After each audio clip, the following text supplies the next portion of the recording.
नमस्कार दोस्तों, बिहार की 10 बड़ी खबरें फटाफट सुनो। 15 मिनट में आप कहां से देख रहा है, यहां से कमेंट करो। बिहार में विधानसभा चुनाव 2025 के दूसरे चरण की तैयारियां चरम पर हैं, जहां कुल 122 सीटों पर मतदान होना है। इस चरण के अंतर्गत सीमांचल एवं अन्य क्षेत्रों में सुरक्षा व्यवस्था को विशेष बल दिया गया है। पहले चरण के मतदान में रिकॉर्ड 65% से ऊपर मतदान देखा गया, जो कि इस राज्य के इतिहास में एक उच्च स्तर था। इस परिणाम ने अगले दौर के लिए राजनीतिक दलों में उत्साह और चिंता दोनों बढ़ा दी है। अमित शाह ने सासाराम में एक बड़े जनसभा में कहा कि एक एक घुसपैठिए को चुन चुनकर निकालेंगे और विपक्ष पर घुसपैठियों को संरक्षण देने का आरोप लगाया। बिहार चुनाव 2025 में घुसपैठ व सुरक्षा की राजनीति बढ़ी है। इस अवधि में राजनीतिक पार्टियों ने अंतिम पखवाड़ा खोला है। इस चरण की 122 सीटों में से 3 प्रमुख हिस्सों तिरहत, सीमांचल और मगध में कुल 90 सीटें हैं। इन इलाकों का परिणाम सरकार गठन को सीधे प्रभावित करेगा।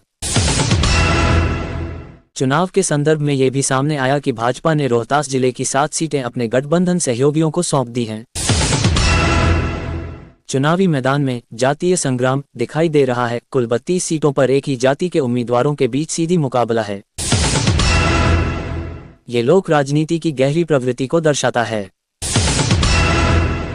उत्तर प्रदेश के मुख्यमंत्री योगी आदित्यनाथ ने बिहार में कहा कि यह राज्य the dim light of lantern नहीं बल्कि लेड की रोशनी चाहता है, यानी पारंपरिक राजनीति छोड़कर आधुनिक विकास चाहता है। इन्हीं शब्दों में उन्होंने एनडीए की जीत पर भरोसा जताया। विशेष रूप से अंतर्राष्ट्रीय सीमा वाले जिलों में मतदान सेंटर्स के आसपास चेक पोस्ट बनाए गए हैं तथा अस्वस्थ गतिविधियों पर नजर रखी जा रही है।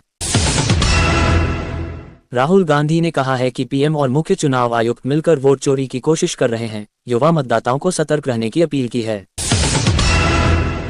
चुनाव प्रचार के अंतिम दिन कुछ क्षेत्रों में अपहरण, मारपीट और बाहरी अपराधियों के आने जाने जैसे आरोप सामने आए हैं।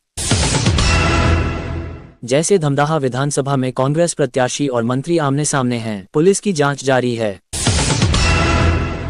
गठबंधन ने 100 जोड़ सीटों की उम्मीद जताई है। उनका जोर युवा रोजगार, पलायन व सामाजिक न्याय पर है। चुनाव प्रचार में महिलाओं एवं युवाओं को लक्ष्य बनाकर राजनीतिक दल सक्रिय हैं। एनडीए का दावा है कि बिहार की बेटियों ने उनके विकास व सुरक्षा मॉडल पर भरोसा जताया है। जिलों में 1650 कंपनियों की तैनाती। चुनाव में भ्रष्टाचार, वोट बैंक राजनीति। राजनीतिक दल अब विकास और रोजगार को अपना प्रमुख मुद्दा बना रहे हैं। किसानों व सीमांचल क्षेत्र के मतदाताओं को आकर्षित करने की कोशिश में हैं।